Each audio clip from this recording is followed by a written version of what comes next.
চাই আমাদের পার্লামেন্টারি কালচারকে আমরা আরও শক্তিশালী করতে।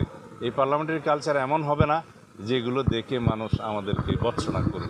এই পার্লামেন্টারি কালচার এমন হবে তখন মানুষ বলবে আমরা এরকমই একটি জাতীয় সংসদ দেখতে চেয়েছিলাম। সেটা ভূমিকা কী, বিল কারা উপস্থাপন করবেন, প্রাইভেট মেম্বার্স ডে কী, এবং সরকারি বিল উত্থাপনের পরে সেই বিলের প্রসিজিওর কী, ফার্স্ট রিডিং কীভাবে হবে, সেকেন্ড রিডিং কীভাবে হবে, থার্ড রিডিং কীভাবে হবে, তারপরে সেই বিলটা কীভাবে আইনে পরিণত হবে, সেখানে পরিষদের কী গঠনমূলক ভূমিকা হবে ইত্যাদি সম্পর্কে আমরা আমাদের কথাবার্তা বলেছি, পরস্পর আলোচনা করেছি। আমি বলবো না এটা প্রশিক্ষণ, কারণ আমরা সবাই মাননীয় সংসদ সদস্য যাদের সাথে আমরা আলাপ আলোচনা করেছি। এইখানে বিরোধী দলের ভূমিকা কী হবে, বিরোধী দলের মধ্যে যারা বিভিন্নভাবে প্রশ্ন উত্থাপন করবেন তাদেরকে কিভাবে যৌক্তিকভাবে উত্তর দেওয়া হবে, মোকাবিলা করা হবে সংসদীয় রীতিতে, সেই বিষয়গুলো আমরা এখানে উত্থাপন করেছি।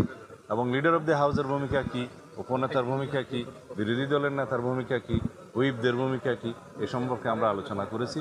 একটা বিস্তারিত আমরা আইডিয়াস কমিউনিকেশন করেছি, ডিসেমিনেট করেছি, যাতে করে আমরা সমৃদ্ধ হই সকল সংসদ সদস্য।